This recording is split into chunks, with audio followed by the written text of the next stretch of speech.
Hello, everyone. Good afternoon or good morning, good evening, depending on what part of the world you are. Ugochukwu Arono, the founder and the CEO of Xend Finance. I'm super excited to be having another session in the Xend Finance 2021 DeFi Hackathon. And today we're going to be having Ugochukwu Nnamani walking us through how to integrate the Xend Finance SDK, like a very detailed process for mostly engineers, to learn how to plug in the SDK into their application. I think it's going to be a really interesting session. So there's also a prize pool of $100 for people who are going to ask questions. So as he walks us through, I'll encourage everyone who is listening to try and ask questions on Telegram. You can drop the questions on the YouTube live streaming link. And then, yeah, we can pick up the questions and then we'll share them with him. So we're going to have 5 winners. That means each person is going to win $20 by asking questions. So let's get our questions ready. And yeah, I think that should be all. So Ugochukwu, please, the stage is yours. Thank you very much, guys. So thank you very much, Ugo. I'm glad to be here, but I think I'll just share my screen so that I can get started immediately. All right, thank you. Welcome, everyone. Thanks for being here today. I'm glad to be here too. My name is Ugochukwu, and I'm a member of the Xend Finance development team. I think this one is going to be a quick and easy session. It's not going to be very blockchain like that. So we won't be writing any code here. I'll point out some things I think are important for us to get started using the SDK. So plus sometimes code has a tendency to train on live video, and I also hope this will be beneficial to you, especially if you're now getting started learning about the blockchain or building on it. And even if you're already a blockchain ninja, I hope you can still stay and maybe can help us grow together. Thank you very much. I think I'll just get started immediately. So yeah, so SDK and the benefits. This SDK and the benefits. So for like introduction, this software development kit, or SDK, is like a packaged code that's supposed to help anyone start building with these Xend Finance smart contracts. So these smart contracts are like codes that are written on the blockchain networks. So codes that are written and are running on the blockchain networks that could do different things. So like in the case of this Xend Finance now, it's like it helps you to save and earn interest on your savings. So you can use this SDK on virtually any Node.js environment. So things like React or React Native if you're a mobile app developer. So Vue, even Express, actually just anything that you can do an npm install or yarn install, you can use this SDK on that kind of environment. So the intention is that you don't necessarily have to know how to call smart contract functions to start building blockchain apps. That's what we're trying to achieve. So it would be nice to learn what's going on under the hood, but that will not stop you from actually getting started. Because the SDK is packaged like something that we're already familiar with. If you've written any kind of Node.js code, you just know that you just run npm install or yarn install, and you already have the tools you need to start working with whatever you want to do. So just like popular packages like Lodash or Moment you can just install it, whether it's your UI code or your backend code. So as long as it's the Node.js environment, you know that you can just run it without needing to know what's actually happening under the hood. So for the benefits, you obviously need to know how to write something like Solidity and understand various tools in the landscape like Ganache or Hard Hat to begin to do developments and even deploy smart contracts. So but here you can jump that code a little, especially if what you want to build already has implementations or part of the implementations on the Xend Finance contract. So, and apart from that, another benefit is that the audit. Yeah, so audit your own smart contract can be very expensive. Like, I think it has already been made mention in other sessions. And I don't think you can actually run away from doing that audit because no one wants to use your project because you can lose their money if someone exploits vulnerabilities there. And also, we're trying to make it like easy for anyone to use, so that's like a plus. And again, the Xend Finance layer 2 infrastructure is to use very low fees. Like how the CEO made mention of it, like in the last, he tried to explain what layer 2 infrastructures were in the last session, and like that's a very good thing for anyone that wants to use Xend Finance. So yeah, talking about, I just want to point out this quickly, like what Web 2 and Web 3 is, because like there's actually a difference. So Web 2 is like the web that we are familiar with, like applications have like servers and database that run the application, something like maybe YouTube here or Instagram or Facebook, stuff that we're already familiar with.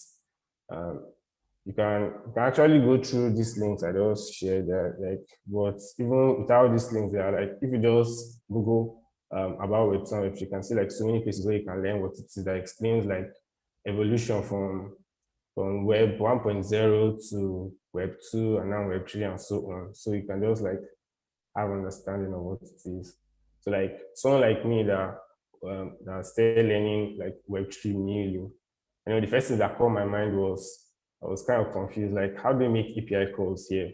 Like when I'm trying to do something, why am I not seeing it on the browser's network tab? Because that's what I'm familiar with calling like REST APIs. And when you make a call, you check the network tab, you see like what the response is. So, but this one, there was nothing like that here.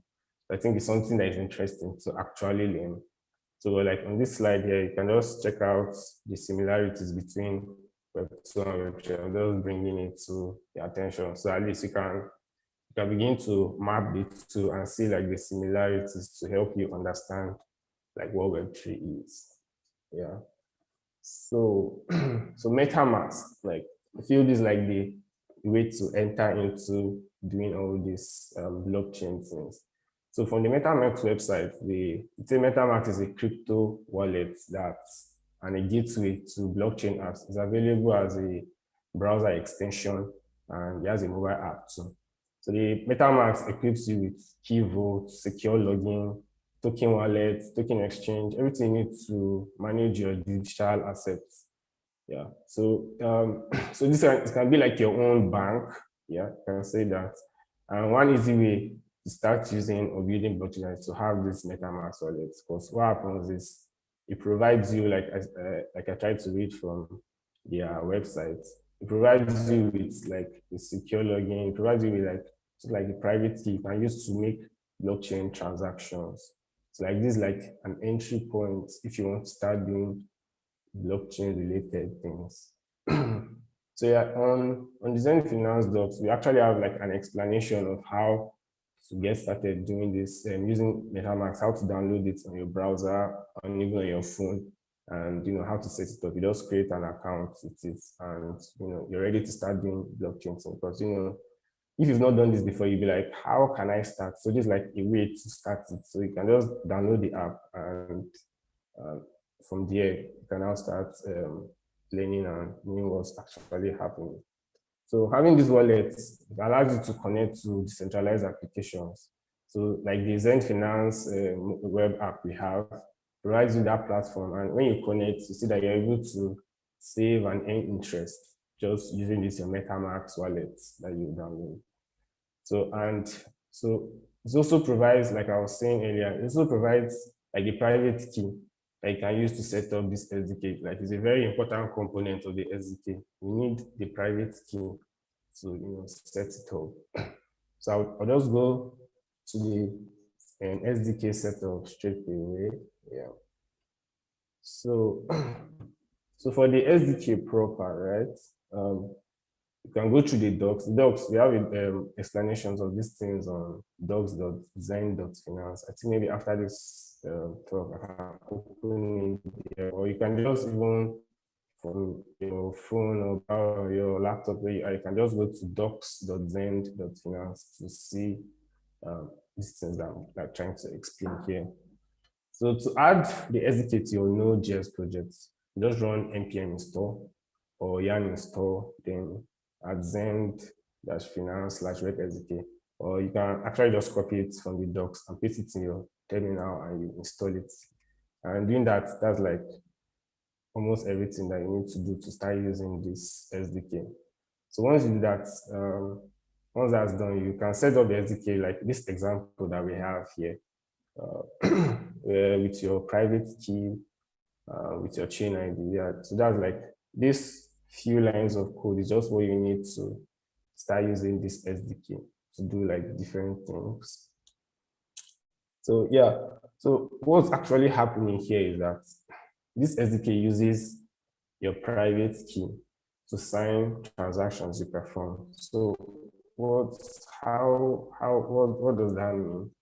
So normally with something like the MetaMask 2 or anything that you want to do on the blockchain actually, what happens is to perform a transaction, like maybe saving your funds, what you do is like to initiate that, after you initiate the action, let me use an example like with the MetaMask web app. So maybe you go to your browser, you open the app, you click on a button to save. So what happens is, since you're connected with MetaMask, it pops up like a modal for you to confirm or to sign that transaction. So why I'm using sign is because there's nothing that will go to the blockchain without that signature. So that signature that lets anybody know that, lets blockchain know that you're the one that is actually performing that performing that transaction. It's not someone else or an imposter, and it's using your private key to do that signing. So yeah, so that's like what's part of the things that the MetaMask does. And here on the SDK, without private key, there's no pop-up that comes because we're trying to handle that like on the background. So when you just set up this SDK, there's no pop-up. You just run the functions you want to run, and the transaction is signed for you with the SDK, and your transaction is completed. So yeah, so depending on what you want to achieve, you see that this ability of not needing that pop-up to come up is it brings some kind of flexibility. So something like you can decide to run this stuff on your server, and on the server there's no place anybody's going to be popping up anything. So under the hood in your application, you can see you can just be making blockchain transactions without even your users knowing the hassle of clicking this or confirming this. You just run everything with the SDK. So that's like one of the benefits, and that's what like the private key is actually doing here. So that's one thing. So secondly, another thing is the chain ID. So different blockchain networks have like chain IDs that are unique to them, that are peculiar to them. Something like the Binance Smart Chain. There's the chain ID for the Binance Smart Chain is 56.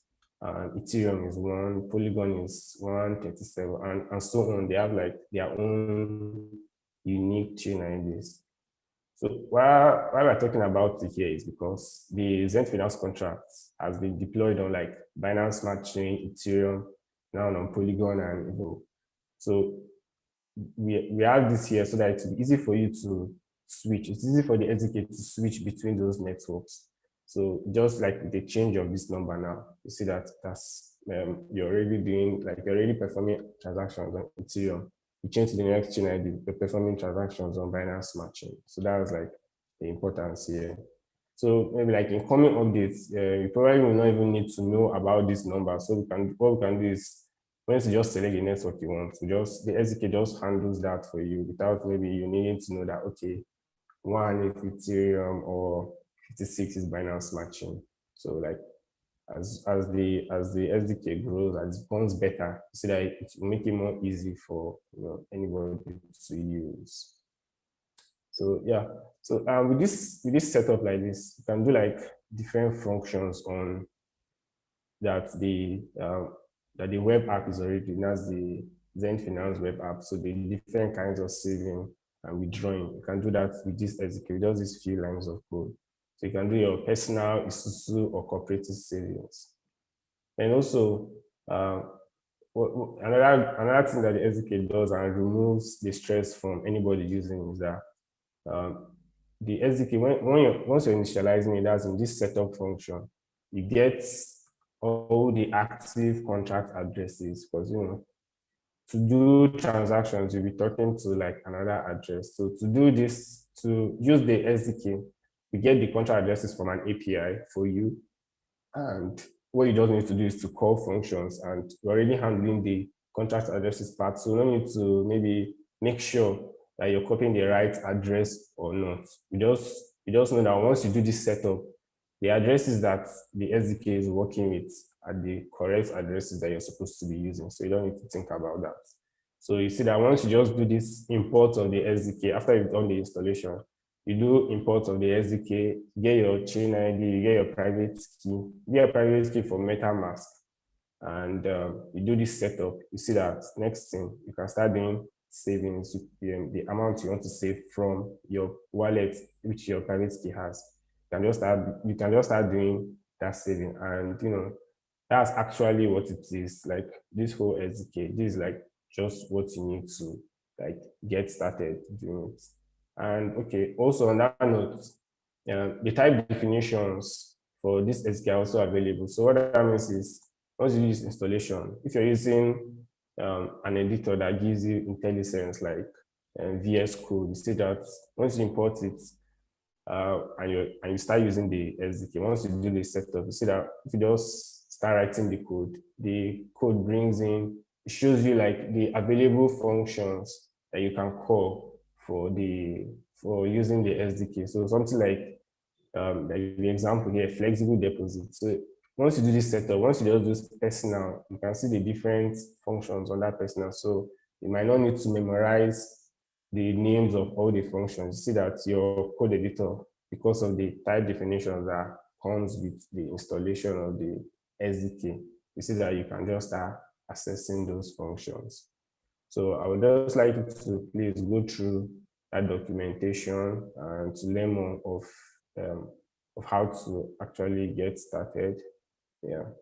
So and also not just that, because there's room for contributions and making the documentations better and even the SDK better. So once you start going through, there'll be like places where you can actually contribute.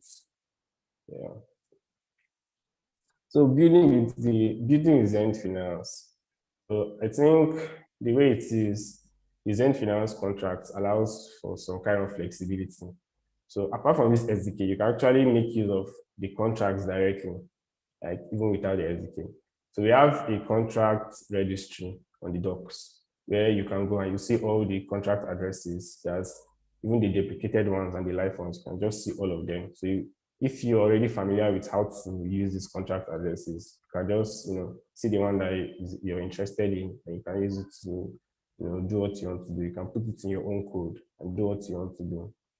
So and with how it is, you can creatively use these different strategies to achieve what you're looking for, what you're going for.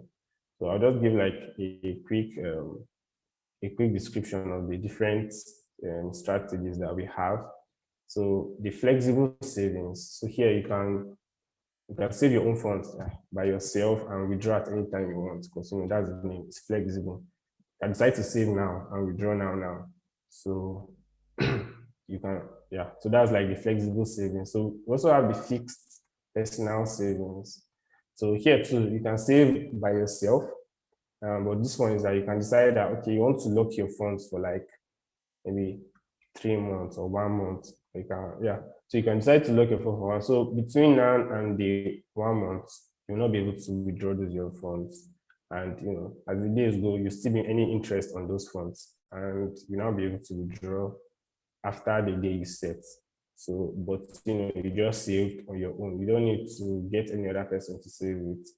So, but there's also Isusu and cooperative. So those ones is you can save with your friends or your colleagues. So the pool money will be saved, and you guys will earn interest on that money, the lump sum that you guys have together. So yeah, so we have a SUSU strategy that does that, and you cannot withdraw till the time that you set for the SUSU also. For the cooperative too, it's similar to the SUSU, like but on the cooperative you can decide to withdraw earlier, just that there will be like a severance fee if you withdraw earlier than the time you set. So yeah, so that's, you can combine these things to build out what you want to build. So, and apart from that, you can also use the Xend Finance SDK or the contract like a custodial system. So what I mean is you have like one private key or one account, and you can use that to sign all the transactions you have, like every blockchain transaction your application is going to do. You can just use that one private key to do it. You can use Xend Finance that way. So like people in your application, users your application can be doing different things, but once it's going to be going to the blockchain, you just use one private key and do it. So you can do it like that. And apart from that, you can also do it to be non-custodial. So like every user has his own private key and his own setup of the SDK. So yeah, you can also do it like that. And with that, there's like flexibility for anything you want to do. So yeah, so that's it for now. You know that there's plenty like room for improvement for the SDK. So please feel free to contribute code if you write code or design or anything at all. You can even contribute typographical errors and all, for the documentation. So yeah, thank you. I think that's it for now.